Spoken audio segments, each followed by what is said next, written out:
الحمد لله نحمده ونستعينه ونستغفره ونعوذ بالله من شرور أنفسنا ومن سيئات أعمالنا من يهده الله فلا مضل له ومن يضلل فلا هادي له وأشهد أن لا إله إلا الله وحده لا شريك له وأشهد أن محمدا عبده ورسوله يا أيها الذين آمنوا اتقوا الله حق تقاته ولا تموتن إلا وأنتم مسلمون يا أيها الناس اتقوا ربكم الذي خلقكم من نفس واحدة وخلق منها زوجها وبث منهما رجالا كثيرا ونساء واتقوا الله الذي تساءلون به والأرحام إن الله كان عليكم رقيبا يا أيها الذين آمنوا اتقوا الله وقولوا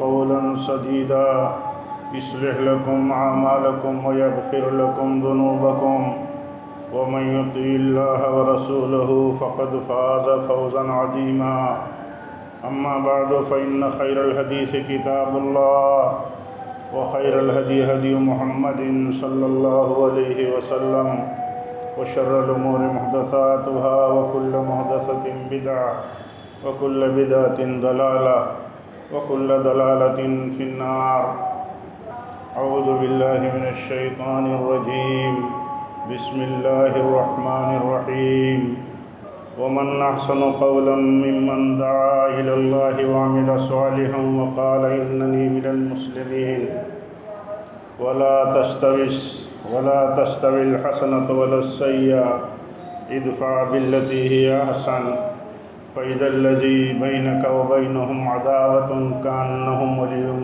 ولي حميم ولا يلقاها إلا الذين صبروا ولا يلقاها إلا ذو حظ عظيم.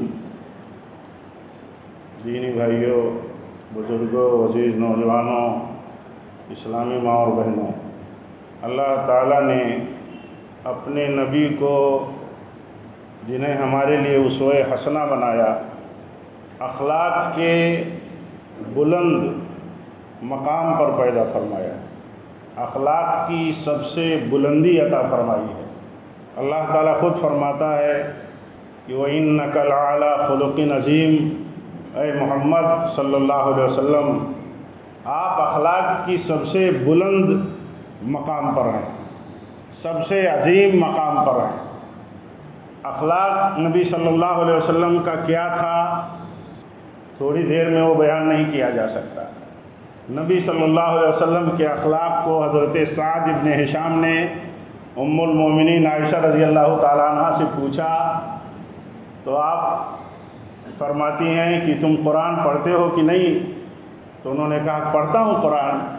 تو کہا آپ کا اخلاق قرآن تھا، یعنی قرآن جس اخلاق کی، جس کیریکٹر کی، جس اچھے ادب اور اچھے ویوہار کی، جس تعامل کی تعلیم دیتا ہے کہ کیسا کس کے ساتھ معاملہ کرنا چاہیے، اللہ سے لے کر کے اس کے بندوں تک جو کچھ قرآن میں ہے وہی آپ کا اخلاق تھا. یعنی آپ قرآن کے اخلاق پر تھے، کیونکہ قرآن آپ پر اترتا تھا تو جو ایمان، تقوی اور اخلاق کی تعلیم ہوتی تھی وہ آپ کی سیرت طیبہ میں ڈھل جاتی تھی. جیسے آپ صلی اللہ علیہ وسلم کے صحابہ کو جب آپ آسمان کی ہدایت، اللہ کے حکم اور تعلیم کو ان کے بیچ میں بیان کرتے تھے تو ان کے بیچ میں وہ اللہ تعالیٰ کی تعلیم اور ہدایت ان کی زندگی میں وہ اپلائی ہو جاتی تھی، وہ اپلائی کر لیتے تھے، وہ اپنی زندگی میں داخل کر لیتے تھے کہ اللہ کا حکم ہے، یہ اللہ کی ہدایت ہے. تو جو کچھ اخلاق آپ صلی اللہ علیہ وسلم کا ہم جاننا چاہتے ہیں، ہم قرآن پڑھتے ہیں، جہاں جہاں قرآن ہمیں یہ دکھاتا ہے، بتاتا ہے، علم دیتا ہے کہ ایک اخلاق اللہ تعالیٰ کو اپنے بندے سے یہ مطلوب ہے، یہ اللہ چاہتا ہے. پیارے نبی صلی اللہ علیہ وسلم آپ صاحب قرآن تھے، جو کچھ قرآن ہے آپ چلتا پھرتا قرآن تھے. آپ چلتا پھرتا قرآن کا معنی یہ ہے کہ قرآن کی ہدایتیں آپ کی زندگی میں اتری ہوئی تھی، ڈھلی ہوئی تھی. جو قرآن میں ہے وہ آپ کی زندگی میں ہے.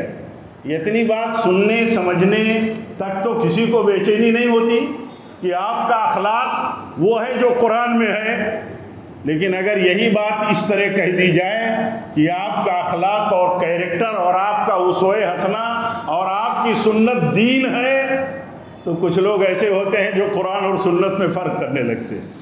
پتہ نہیں وہ لاجک کہاں سے آتی ہے کہ قرآن میں اگر کوئی چیز ہو اور سنت میں نہ ہو، یا قرآن میں ہو اور سنت میں اس کے خلاف ہو۔ یہ فتنہ ہے جو بعد کے دور میں پیدا ہوا اور معلوم نہیں کس مطلب منصوبے اور جہالت سے پیدا کیا گیا، یا جہالت سے پیدا کیا گیا، اللہ ہی جانے۔ لیکن دیکھیے آپ صلی اللہ علیہ وسلم قرآن کی تفسیر تھے، قرآن کی عملی تفسیر تھے، قرآن کی قولی تفسیر تھے۔ جو کچھ قرآن میں اترتا تھا اسے آپ بیان کرتے تھے، اسے اپنی عملی زندگی میں ڈھال لیتے تھے۔ جس کو قرآن کہتا ہے آپ کے اندر جو کچھ ہے یہ تمہارے لیے بہترین نمونہ ہے، اس کو تم اختیار کرو۔ لقد کان لکم فی رسول اللہ اسوۃ حسنہ، تمہارے لیے رسول کی زندگی میں بہتر نمونہ ہے۔ تو جو نبی کی زندگی میں ہے وہ وہی ہے جو قرآن میں ہے۔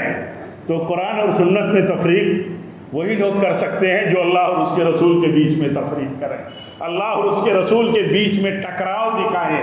کیا اللہ اور اس کے رسول کے بیچ میں کوئی ٹکراؤ ہو سکتا ہے؟ الگ الگ باتیں ہو سکتی ہیں، اللہ کچھ کہے رسول کچھ کہیں صلی اللہ علیہ وسلم، ایسا نہیں ہو سکتا۔ سمجھ کی بات ہو سکتی ہے، علم کی کمی ہو سکتی ہے، کسی مسئلے کی گہرائی تک اور سمجھ تک ہم نہ پہنچ سکے، یہ بات ہو سکتی ہے۔ لیکن یہ بات کیسے ہو سکتی ہے کہ اللہ اور اس کے رسول کی بات میں ٹکراؤ ہو اور قرآن اور سنت کے بیچ میں ٹکراؤ ہو؟ ٹکراؤ نظر آ سکتا ہے، فرق نظر آ سکتا ہے۔ وہ فرق اور وہ ٹکراؤ سمجھنے سے، علمی طور پر اس کو غور کرنے سے، اہل علم کی طرف رجوع کرنے سے وہ چیز دور ہو جاتی ہے۔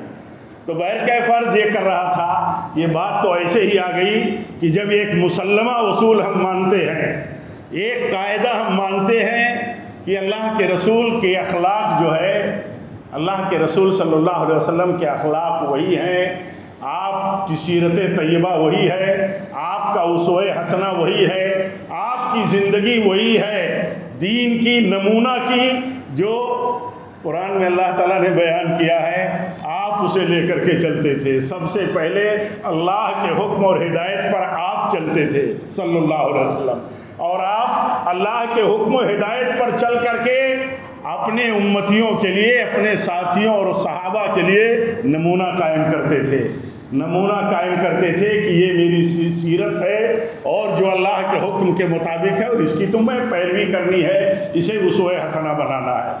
تو عرض یہ کر رہا تھا کہ اللہ کے نبی صلی اللہ علیہ وسلم کے بلند اخلاق ہمارے لیے نمونہ ہیں۔ ہم کبھی کبھی اخلاقیات کو سمجھنے میں کبھی کمزور ہو سکتے ہیں، کبھی کچھ اخلاقی قدروں کو، کیریکٹر اسٹینڈرڈ جو ہے کیریکٹر کا، اس کو سمجھنے میں ہم کہیں کمزور ہو سکتے ہیں۔ لیکن دیکھیے پہلے تو یہ سمجھیے کہ اخلاق کس کو کہتے ہیں، اچھے اخلاق کس کو کہتے ہیں؟ اچھے اخلاق کہتے ہیں اپنے عمل سے، اپنی بات سے اچھا کرنا، اچھا برتاؤ کرنا اپنے عمل سے، اچھی باتیں کرنا اپنی زبان سے، لوگوں کے ساتھ معاملہ اچھا کرنا اور لوگوں کے ساتھ اچھی زبان، ادب کی زبان، معیار کی زبان استعمال کرنا، اس کو کہتے ہیں اچھا اخلاق، اچھا کرنا۔ شریعت جسے اچھا سمجھتی ہو وہ کرنا، عقل ہماری اسی شریعت کے تابع ہے، عقل ہماری جس کو بہتر سمجھتی ہے وہ کرنا، لوگوں کے ساتھ اس کو کہتے ہیں اچھا اخلاق۔ اچھا اخلاق یہ ہے کہ اچھا کرو، اچھا کہو، اچھا بولو، عمل اچھا ہو، بات اچھی اور سچی ہو، اور لوگوں کو تکلیف سے بچاؤ، اپنے عمل سے مت تکلیف دو، اپنی زبان سے مت تکلیف دو۔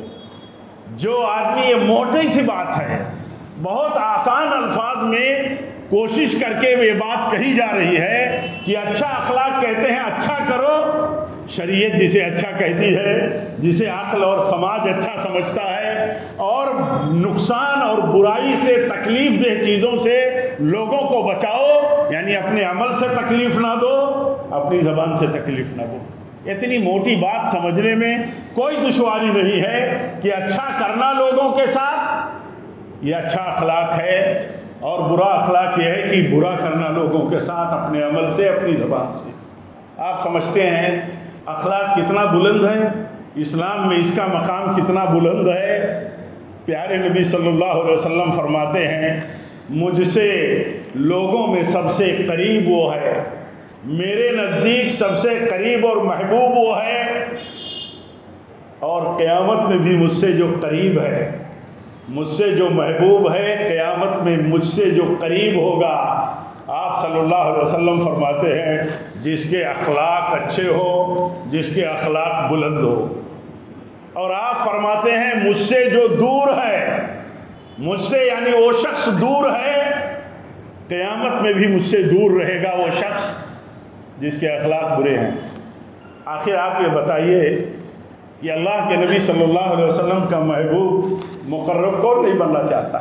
یہ ہم اللہ کی توفیق سے دین پسند لوگ، دین سے محبت کرنے والے، دین کو پسند کرنے والے، آپ بتائیے ہمارے دل میں یہ چیز کتنی اہم ہوگی اگر ہم اس کو اس نقطۂ نظر سے سمجھیں کہ پیارے نبی صلی اللہ علیہ وسلم کو آپ کے اپنی امتیوں میں جو اچھے اخلاق کے ہیں وہ بہت محبوب ہیں۔ آج سے قیامت کے دن وہ سب سے قریب ہوں گے جن کے اخلاق اچھے ہیں، اور آپ سے دور ہیں وہ لوگ، آپ کے نزدیک ناپسندیدہ ہیں وہ لوگ، قیامت میں بھی آپ سے دور رہیں گے وہ لوگ۔ کون لوگ؟ جن کے اخلاق خراب ہیں۔ کبھی ہم غور کرتے ہیں کہ ہمارے اخلاق سے لوگ کتنے خوش ہیں، کتنے مطمئن ہیں، کتنا پسند کرتے ہیں لوگ ہمارے اخلاق کو، ہمارا برتاؤ اور تعامل اور ٹھیک جو ہے لوگوں کے ساتھ کیسا ہے، کیسا سمجھتے ہیں لوگ؟ کبھی سوچتے ہیں ہم؟ سوچنا چاہیے ہر ایک کو، اللہ تعالیٰ ہم سب کو توفیق دے، ہر مرد و عورت کو توفیق دے، ہر امیر غریب نوجوان چھوٹے بڑوں کو توفیق دے کہ ہم سوچیں کم سے کم کہ ہمارے عمل دوسروں کے ساتھ کیسا ہے، کیا لوگ سوچتے ہیں۔ کبھی پتہ تو لگائیں، کبھی پتہ تو لگائیں غیروں سے، کسی الگ انداز سے، کسی الگ انداز کے سورس سے کہ ہمارے بارے میں اچھے لوگ کیا کہتے ہیں۔ بروں کا کوئی اعتبار نہیں ہوتا، بروں کا کوئی اعتبار نہیں ہوتا، برے تو برائی پھیلاتے ہیں اور ہر ایک پر برائی کی تہمت لگاتے ہیں۔ ان کا کام یہ ہے وہ اپنے لیے اور اپنی حیثیتوں کو بچانے کے لیے اور اپنی طرح دوسروں کو بنانے کے لیے یہی کرتے ہیں، لیکن اچھے لوگ کیا کہتے ہیں یہ پیمانہ ہے۔ دیکھنا چاہیے کہ ہم کو ہماری جماعت میں، یعنی ہم ایمان والوں کی جماعت میں صحیح عقیدے اور مسلک والوں میں نیک لوگ جو ہیں وہ ہمارے بارے میں کیا کہتے ہیں، کیا کہتے ہیں ہمارے بارے میں؟ ہمیں اچھے اخلاق کا مانتے ہیں، یعنی ہمارا برتاؤ اچھا مانتے ہیں، ہمیں ہماری زبان اور بات میں اچھا مانتے ہیں۔ یہ دیکھنے کی ضرورت ہے۔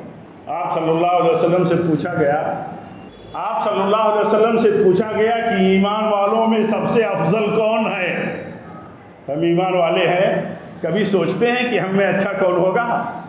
کبھی ہم سوچتے ہیں کہ ہم میں اچھا کون ہے؟ ہم میں برتر بننا، آگے بڑھنا، امیر ہونا، یا اسی طرح صاحب حیثیت ہونا، الگ الگ اسٹینڈرڈ اور الگ الگ حیثیتوں کے ساتھ جینا، یہ تو سب کو پتہ ہے، اور لوگوں کو بتاتا رہتا ہے آدمی کہ میرا یہ حال ہے، میرا یہ کاروبار ہے، میرا یہ رہن سہن ہے، میری اتنی پہنچ ہے، میرے اتنے ماننے والے چاہنے والے ہیں، بتاتا رہتا ہے چاہے جس حیثیت سے ہو۔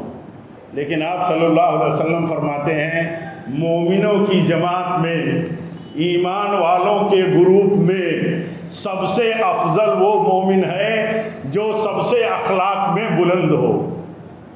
اچھے اخلاق کا کیا ملنے والا ہے دنیا میں بدلہ؟ جو آدمی دو کا 4 کرنے والا ہو، 2 کا 3 کرنے والا ہو، رات دن حساب کرتا ہو کہ اس کا کیا فائدہ اسے ملے گا، اس کا کیا بدلہ ملے گا دنیاوی اعتبار سے، تو وہ تو وہی سوچے گا کہ اس سے اس کو کیا دنیاوی فائدہ ہے۔ اس کو اخلاق کے نام پر، قربانی کے نام پر، محبت کے نام پر، وقت اور مال لگانے کے نام پر اسے اللہ کے ہاں پانے کا چکر کم ہے، سوچ کم ہے۔ اس کو تو یہ سوچنا ہے کہ کیا ملے گا اس کا بدلہ؟ اس کا بدلہ یہ ہے کہ قیامت میں اللہ کے نبی صلی اللہ علیہ وسلم فرماتے ہیں قیامت میں سب سے زیادہ جب نیکیاں اور برائیاں تولی جائیں گی تو اخلاق سب سے زیادہ میزان میں، اس ترازو میں جو قیامت کے دن لگے گا، جس میں سارے انسانوں کی نیکیاں اور برائیاں تولی جائیں گی، سب سے زیادہ اللہ کے نبی صلی اللہ علیہ وسلم فرماتے ہیں وزنی عمل جو ہوگا وہ اچھے اخلاق ہوں گے۔ اچھا اخلاق، آپ صلی اللہ علیہ وسلم سے جب یہ پوچھا گیا کہ ایمان والوں کی جماعت میں سب سے افضل کون ہے، تو آپ فرماتے ہیں کہ جس کا اخلاق سب سے اچھا ہو۔ ہمارے ہاں کون ہے؟ ہمارے یہاں کون ہے؟ ہمارے یہاں بھی وہی ہے، وہی ہونا چاہیے جس کے اخلاق بلند ہو، وہی ہمارے نزدیک سب سے بہتر ہے۔ ہر آدمی چیک کرے نا، نہیں چیک کرتا ہے تو اسے ڈرنا چاہیے، اسے اللہ تعالیٰ کے غضب اور ناراضگی سے ڈرنا چاہیے کہ اس کے برتاؤ سے، اس کے عمل سے، اس کے کردار اور کیریکٹر سے کتنا دکھ پہنچتا ہے لوگوں کو، اس کی زبان کے غلط استعمال سے کتنا دلوں کو اور دماغ کو اذیت پہنچتی ہے، سوچنا چاہیے۔ اور اچھا اخلاق میرے بھائیوں، اچھا اخلاق صرف انسانوں کے لیے ہی نہیں ہے، اچھے اخلاق کا معاملہ اللہ کے ساتھ بھی ہے، اللہ کے ساتھ بھی اچھا اخلاق۔ اللہ کے ساتھ اچھا اخلاق کیا ہے؟ اللہ کے ساتھ اچھا اخلاق یہ ہے کہ ہم بندے ہیں اس کے، غلام ہیں اس کے، ہمارے پاس جو کچھ ہے اللہ کا ہے، جان و مال سب اللہ کا دیا ہوا ہے۔ اللہ کی فرما برداری میں آپ کسی مالک کے انڈر میں ہو، کسی سسٹم میں کام کرتے ہو، کسی کی ماتحتی میں ہو، آپ رات دن سوچتے ہو کہ سسٹم ہم سے راضی ہو، مالک ہم سے راضی ہو، اس کے ایک ایک آرڈر کو، اس کے ایک ایک فیصلے اور قانون کو فالو کرتے ہو۔ حسن ادب یہ ہے، حسن اخلاق اللہ تعالیٰ کا ساتھ کے ساتھ یہ ہے، بندہ جب اخلاق مند ہوتا ہے تو سب سے بڑا اخلاق اس کا اللہ کے ساتھ ہوتا ہے۔ کیسے؟ اللہ تعالیٰ کے ساتھ اس کا بلند اخلاق کیسے ہوگا؟ ہم جب کہتے ہیں کہ ہمارے اخلاق بلند ہیں تو ہمارا یہ معنی ہوتا ہے، اسلام اور شریعت کا یہ معنی ہوتا ہے کہ بندہ بلند اخلاق کا ہے اپنے رب کے ساتھ۔ رب کے ساتھ اخلاق کی بلندی کیا ہے؟ رب کے ساتھ اخلاق کی بلندی یہ ہے کہ جو اس کا حکم ہے اس پر راضی ہے۔ کہتے ہیں بڑا بد اخلاق بے ادب ہے یہ نوکر، یہ آدمی، یہ ہمارا ملازم امپلائی بات نہیں سنتا، نظام نہیں مانتا، سسٹم کو توڑتا ہے، برباد کرتا ہے۔ رب یہ اخلاق اور ادب کے خلاف، یہاں شریعت میں اللہ تعالیٰ کے ساتھ اخلاق کیا ہے؟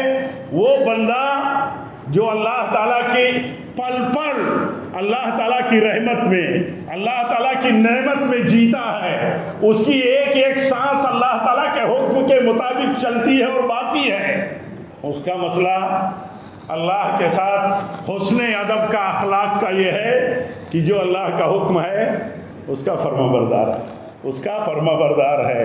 وَإِذْ قَالَ رَبُّهُ وَأَسْلِمْ قَالَ أَسْلَمْتُ لِرَبِّ الْعَالَمِينَ۔ ابراہیم سب سے بڑے فرما بردار تھے اپنے رب کے، سب سے بڑے اخلاق مند تھے۔ اللہ تعالیٰ کہتا ہے کہ جب بھی اس کا رب کہتا ہے ابراہیم سے کہ یہ کر گزرو، سن لو، مان لو، ہر موقع پر، ہر موڑ پر رب کا حکم آتا ہے تو ابراہیم کہتا ہے میں حکم کا فرما بردار۔ تو حسن اخلاق بندے کا اپنے رب کے ساتھ یہ ہے کہ وہ رب کے حکم کا پابند ہے۔ کیسے؟ لوگ چلے آ رہے ہیں تو ہم بھی، لوگ کچھ کر رہے ہیں خیر کا کام تو ہم بھی، اگر اکثر لوگ بخیل ہیں تو ہم بھی بخیلی کریں گے، اگر اکثر لوگ نادہندہ ہیں تو ہمیں بھی ہاتھ بڑھانے کی کیا ضرورت ہے، اگر اکثر لوگ اپنے مطلب ہی کی بات کرتے ہیں تو ہم بھی اپنے مطلب سے ہٹ کے کچھ نہیں کرنے والے ہیں۔ نہیں، رب کے حکم کے مطابق بندہ چلتا ہے راضی برضا ہو کے، راضی برضا ہو کے۔ رب کا حکم ہے، خوش ہے، اسی میں خوش ہے، اسی کو خوش اخلاقی کہتے ہیں، بلند اخلاق کہتے ہیں۔ ہم غلام ہیں رب کے حکم کے فرما بردار ہیں۔ رب کا حکم ہے اپنی بندیوں کے لیے کہ تمہیں پردہ کرنا ہے، رب کا حکم ہے تمہیں پردہ کرنا ہے تو تمہیں پردہ کرنا ہے، تمہیں خوشبو لگا کر کے نہیں نکلنا ہے پردہ کے ساتھ بھی، تو خوشبو لگا کر کے بازار میں نہیں جائے گی، مسجدوں میں آنے کی اجازت نہیں ہے تو بازار میں کیسے جائے گی؟ ایسا کیسے کریں گے؟ اخلاق کی بلندی یہ ہے کہ ہم اللہ کے بندے ہیں، ہم اور جو اللہ کی بندیاں ہیں، سارے اللہ کے بندے، ساری اللہ کی بندیاں اچھے اخلاق پر چلتے ہیں، یعنی رب کا حکم مانتے ہیں، رب نے جن سے روکا ہے اس سے بچتے ہیں، راضی برضا ہو کے خوش ہیں۔ ہمارے رب کا حکم ہے، یہی فطرت ہے، یہی عقل کے مطابق ہے، اسی میں عزت ہے، اسی میں آبرو مندی ہے، اسی میں ہمارا وقار ہے، اس کے خلاف ہم نہیں جا سکتے۔ میرے بھائیوں، یہ ہمارا مسئلہ ہے۔ مسئلے میں ہمارا اللہ کے ساتھ اخلاق کا مسئلہ یہ ہے کہ ہم اللہ کے حکم کے پابند ہیں۔ اللہ کا حکم ہے، وہ بندہ کفر کرتا ہے، وہ بندی کفر کرتی ہیں، کفر پر ہیں، یعنی اللہ کے حکم کی مخالفت پر ہیں۔ کون؟ جو نماز چھوڑتے ہیں۔ کفر کے بہت سارے اعمال ہیں، نماز چھوڑنا سارے کفر کے عملوں میں سب سے بڑا کفر ہے۔ اگر ایک مسلمان یہ سوچے کہ اللہ کے حکم کے مطابق نماز نہیں پڑھتا ہوں تو میں کفر کرتا ہوں، تو ایمان پر ہے یا کفر پر ہے وہ؟ تو کیا وہ کفر پر ہے؟ کتنے بھائی آپ ہیں؟ آپ میں کتنے بھائی ہیں جو نماز نہیں پڑھتے؟ اکثر جمعہ میں اللہ کی توفیق ملتی ہے، حاضر ہوتے ہیں، لیکن کبھی آپ سوچئے کہ آپ کفر کرتے ہیں، کیا کفر پر اللہ کے ساتھ کفر پر راضی ہے؟ یہ اخلاق کی پستی ہے کہ بندہ ہو کر کے اللہ کے اس حکم کی مخالفت کرتا ہو جس سے بڑا کوئی حکم نہیں، جس سے بڑا کوئی عمل نہیں، اور ایسے ہی جس سے روکا کہا بے پردگی تمہارے لیے جائز نہیں ہے۔ نبی صلی اللہ علیہ وسلم کی بیٹیوں کو، آپ کی بیویوں کو حکم دیا جا رہا ہے کہ پردہ کرو، پردہ۔ یہ پردہ اللہ کے حکم کے مطابق حسن اخلاق ہے، پردہ کرنا اور بندوں کے بیچ میں با پردہ رہنا، یہ اخلاق کا مظاہرہ ہے، یہ اخلاق کا مظاہرہ ہے۔ جو عورتیں اور لڑکیاں اور بچیاں ہمارے گھروں کی، چاہے جس کے گھر کے ہوں، ہمارے ہوں آپ کے ہوں، ہم اپنے آپ ایک ہیں، جن کے گھروں میں عورتیں، جوان بوڑھی لڑکیاں بے پردہ ہیں، وہ یہ سمجھ لیں کہ وہ اخلاق میں پست ہیں اللہ کے نزدیک، اللہ کے ساتھ بھی ان کا اخلاق ٹھیک نہیں ہے اور اللہ کے بندوں کے ساتھ بھی ان کا اخلاق ٹھیک نہیں ہے۔ جو غیور مرد، جو غیرت مند فیملی کے ذمہ دار، جو غیرت مند فیملی کی مائیں اور بہنیں جو گھروں میں ذمہ دار ہیں، ان کو یہ سمجھنا چاہیے کہ اخلاق کی پستی ہے، اور آپ کبھی نہیں سمجھنا بعض فتووں کی روشنی میں کہ چہرہ کھول کر کے رہنا، باقی سر پر کپڑے باندھ لینا، اسکارف لگا لینا، یہ نقاب ہے۔ اصل پردہ تو چہرے کا ہی پردہ ہے، اصل پردہ تو چہرے کا ہی پردہ ہے۔ یہ سمجھنا بہت ضروری ہے، بحث الگ ہے، لیکن آپ سمجھدار ہو، سماج میں آپ دیکھتے ہو، آپ کم سے کم اتنا تو سمجھتے ہو کہ اگر ایک عورت کا چہرہ کھلا ہوا ہے تو پھر کیا باقی ہے؟ کیا باقی ہے؟ پھر کیا باقی ہے اس کے بعد؟ عملاً، اخلاقاً، مروتاً، رواجاً، اثرات کے اعتبار سے، ہر اعتبار سے چہرے کا پردہ اصل ہے۔ تو عرض یہ کر رہا تھا کہ دیکھیے پردہ، اللہ کے ساتھ اخلاق کیا ہے، اس کا جو حکم ہے اس کو مانا جائے بخوشی، چلے آ رہے ہیں اللہ کی فرما برداری اور اس کی عبادت کے لیے راضی ہیں، دل میں خوشی محسوس ہو رہی ہے، اللہ تعالیٰ کے حکم کی فرما برداری کرنے جا رہا ہوں۔ باپ کو حکم ہوتا ہے بیٹے کو ذبح کر دو، اب باپ کہتا ہے بیٹے سے کہ بیٹے اللہ تعالیٰ کا حکم ہے کہ تجھے ذبح کر دوں، تو بیٹا کہتا ہے اے ابو جان مجھے آپ صبر کرنے والا پائیں گے۔ رب کا حکم ہے تو کریے جو رب کا حکم ہے، رب کا حکم ہے تو کریے۔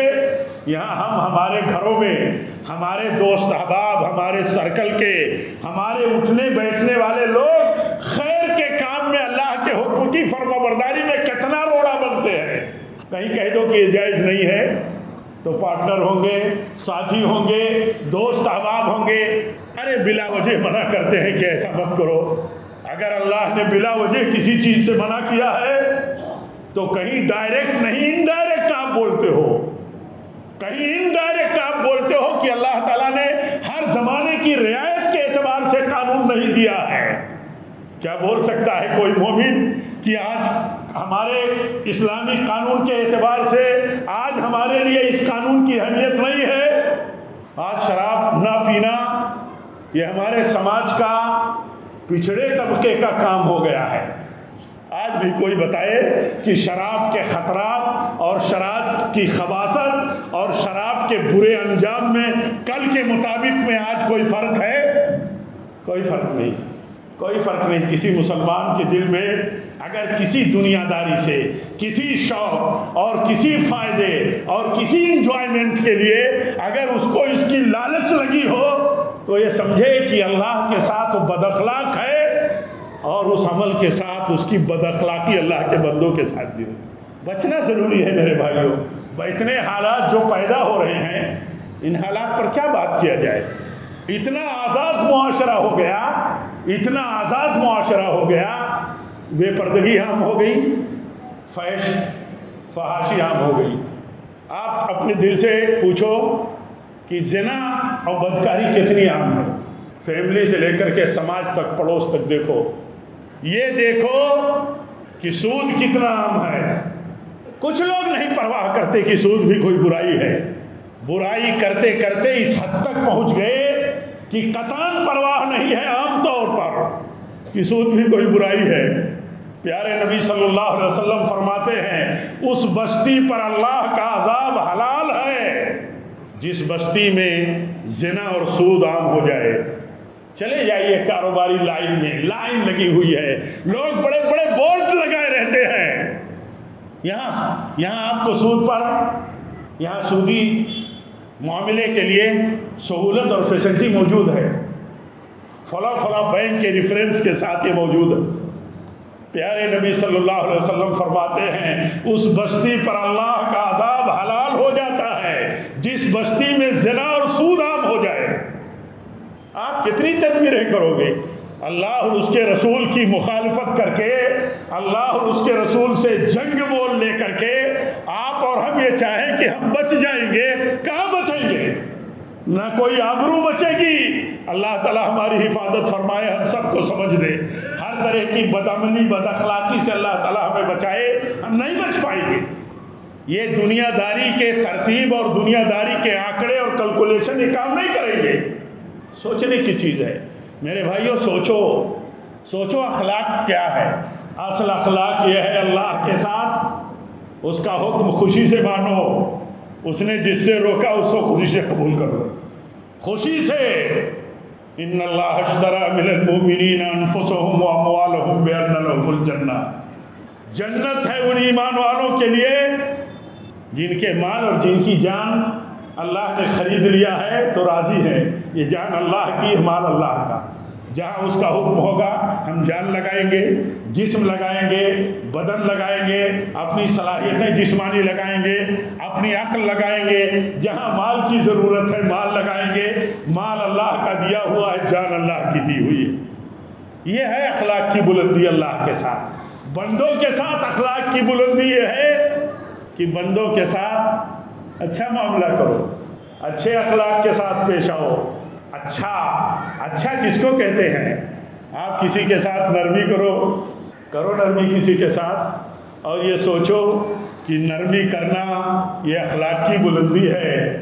مہلت دو کسی کو، اس لیے مہلت دو کہ وہ مہلت کا محتاج ہے، کہیں مشکل میں ہے، یہ اخلاق کی بلندی ہے۔ پیارے نبی صلی اللہ علیہ وسلم فرماتے ہیں اللہ کے پاس اللہ کے بندوں میں سے ایک بندے کو لایا جائے گا، اس سے پوچھا جائے گا تیرے پاس کیا ہے؟ تیرے پاس اللہ کا دیا ہوا مال تھا تو کیا کیا، کیسا تھا تیرا معاملہ دنیا میں؟ تو کہے گا اے اللہ میرا معاملہ یہ تھا کہ جو لوگ خوشحال ہوتے تھے میں ان سے جب معاملہ کرتا تھا تو ان کے ساتھ نرمی کرتا تھا، خوشحال لوگوں کے ساتھ بھی معاملات میں نرمی کرتا تھا، اور جو لوگ تنگی میں ہوتے تھے ان کو تھوڑی مہلت دیتا تھا، تنگی سے نکل جائے، تنگی سے نکل جائے، مشکل سے نکل جائے، بھائی ہے ہمارا، مہلت دیتا تھا، کاروبار کرتا تھا، ایسا میں کرتا تھا۔ اللہ تعالیٰ فرمائے گا اس میرے بندے کے ساتھ جو دنیا میں اتنے بلند اخلاق کا میرے بندوں کے ساتھ مظاہرہ کیا، آج اس کے ساتھ آج نرمی کا معاملہ کر دو، اس کے ساتھ آج درگزر کا معاملہ کر دو۔ یہ درگزر کرتا تھا۔ آپ بتاؤ کسی کے ساتھ درگزر ہم اس لیے کرتے ہیں کہ اس درگزری کے بدلے میں اللہ تعالیٰ ہمارے ساتھ درگزری فرما دے۔ کسی کے ساتھ اچھا برتاؤ کرتے ہیں کہ اللہ اچھا برتاؤ کر دے، کسی کو معاف کرتے ہیں اس نقطۂ نظر سے کہ ہو سکتا ہے اس معافی کے بدلے میں اللہ کی معافی ہمیں مل جائے۔ میرے بھائیوں یہ سب سوچنے کی چیز ہے۔ بلند اخلاق انسان کا بہت سے پہلو ہیں، اس کے ادب ہے، لوگوں کا ہر چیز کا دائرہ ہے۔ آج دیکھیے آنے والے دنوں میں یہ ایک یوم عشاق ویلنٹائن ڈے منایا جاتا ہے۔ آپ بتاؤ کسی مسلمان مرد اور عورت کے ہاں، کسی نوجوان کے ہاں اس بد اخلاقی اور فحاشی کے دن کا کوئی تصور ہو سکتا ہے؟ ہونا چاہیے؟ کوئی تصور نہیں ہونا چاہیے۔ جس اسلام میں عورتیں اپنے کیریکٹر اور اپنی پاک دامنی کے اعتبار سے اتنے بلند مقام پر ہیں، اتنے بلند مقام پر ہے کہ ان کے مردوں کو کہا گیا کہ کسی عورت پر اپنی غلط نظر مت ڈالنا، یہ زنا ہوگا، بدنیتی سے نظر مت ڈالنا، نظر پڑ گئی تو نظر ہٹا لو۔ جس دین میں اخلاق کی ایسی بلند تعلیم دی گئی، جس دین میں اخلاق کی اتنی بلند تعلیم دی گئی کہ اسلام کی بیٹیاں بے پردہ بے حجاب ہو کر کے گھروں سے نہیں نکل سکتی، گھروں سے پردہ کے ساتھ نکلیں گی تو خوشبو لگا کر کے نہیں نکل سکتی۔ اللہ کے نبی صلی اللہ علیہ وسلم نے فرمایا، کہا زانیہ ہیں، زانیہ وہ عورتیں جو گھروں سے نکلتی ہیں اور خوشبو لگا کے نکلتی ہیں، ایسے لباس میں نکلتی ہیں کہ لوگ دیکھیں ان کو۔ ان مسلمان بیٹوں اور بیٹیوں کے ہاں کوئی یوم عشق ہو سکتا ہے 14 فروری کا؟ کوئی نہیں ہو سکتا۔ سب سے زیادہ لعنت اور نفرت کا عمل ہے یہ اخلاقیات میں کہ کھلے عام عیاشی کے مظاہرے ہوں، عشق کے مظاہرے ہوں۔ اتنی بڑی نفرت کی چیز مسلمانوں کے ہاں اس کا تصور نہیں ہونا چاہیے۔ آزادی ہے، کسی آزادی پر تو آپ پابندی نہیں لگا سکتے۔ آزاد ہے دنیا، آزاد ہے ملک، آزادی دیتا ہے ڈیموکریسی سسٹم، لیکن ہم آپ آزاد نہیں ہیں، ہم آپ پابند ہیں اسلام کے، اسلامی قانون کے۔ ہمیں اسلامی قانون کے دائرے میں رہنا ہے۔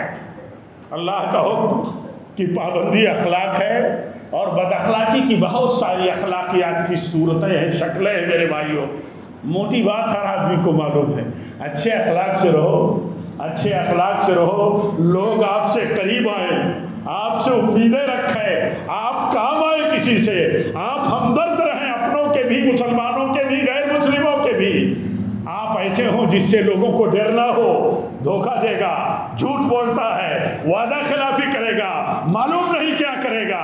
ایسا اگر آپ کے بارے میں، میرے بارے میں اگر سوچنے لگے لوگ کہ اس کی بات کا، اس کے کردار کا اور عمل کا کیا ٹھکانہ ہے، تو آپ سمجھ لیجئے کہ ہمیں توبہ کرنے کا وقت ہے، ہمیں اللہ تعالیٰ سے اخلاق کی درستگی کے سوال اور دعا کا وقت ہے۔ ایسے بھی ہر وقت دعا کرنا چاہیے۔ پیارے نبی سے خوبصورت کون پیدا ہوا؟ کون پیدا ہوا؟ آپ فرماتے ہیں صلی اللہ علیہ وسلم، اللہم حسنت خلقی فحسن خلقی۔ اے اللہ تو نے مجھے بہت خوبصورت بنایا، بہت خوبصورت پیدا کیا، میرے اخلاق کو بھی خوبصورت بنا۔ ہم سب دعا کریں، درست کریں اپنے اخلاق کو، جائزہ لیتے رہیں، حساب کرتے رہیں، ہمارے اخلاق کا میسج، کیریکٹر کا میسج، ہمارے قول و کردار کا اعتبار کتنا ہے۔ اور جب بندہ اپنی کمیوں کو دیکھتا ہے اور رجوع کرتا ہے تو اللہ تعالیٰ توفیق دیتا ہے۔ ایک بات اور یاد رکھنا، اللہ کے نبی فرماتے ہیں اللہ تعالیٰ نے بانٹ دیا ہے اپنے بندوں کے بیچ میں، اخلاق بانٹا ہے۔ آپ فرماتے ہیں دنیا اللہ تعالیٰ اس کو بھی دیتا ہے جس سے محبت کرتا ہے، اور اس کو بھی دیتا ہے جس سے محبت وہی کرتا ہے۔ کبھی دنیا کا پیمانہ مت بناؤ، کسی کے پاس دنیا ہے تو اللہ خوش ہے، مت بناؤ پیمانہ۔ اللہ کے نبی کی حدیث یاد رکھو، دنیا نہ دینا اور دینا یہ اللہ تعالیٰ کی خوشی اور محبت کی ان بندوں کے ساتھ دلیل نہیں ہے، لیکن جن کو دین دیتا ہے، جن کو دین دیتا ہے اللہ تعالیٰ ان سے محبت کرتا ہے۔ ہم یہ سوچیں کہ اللہ تعالیٰ نے ہم کو کچھ دین دیا ہے تو ہم سے اللہ محبت کرتا ہے، ہم سے اللہ محبت کرتا ہے، اور جب دین دیا ہے تو اپنے دین کو درست ہم کریں اور بلند کریں۔ دین ہمارا بلند ہوگا ہمارے بلند اخلاق سے۔ اللہ تعالیٰ ہم سب کو توفیق دے، سارے چھوٹے بڑوں کو توفیق دے، ساری ماؤں بہنوں بیٹیوں کو توفیق دے۔ وآخر دعوانا الحمدللہ رب العالمین، والصلاة والسلام على رسوله النبي الكريم، إن الله وملائكته يصلون على النبي يا أيها الذين آمنوا صلوا عليه وسلموا تسليما اللهم صل على محمد وعلى آل محمد كما صليت على إبراهيم وعلى آل إبراهيم إنك حميد مجيد اللهم بارك على محمد وعلى آل محمد كما باركت على إبراهيم وعلى آل إبراهيم إنك حميد مجيد عباد الله رحمكم الله أقول قولي هذا واستغفر الله لي ولكم ولسائر المسلمين وآخر دعوانا الحمد لله۔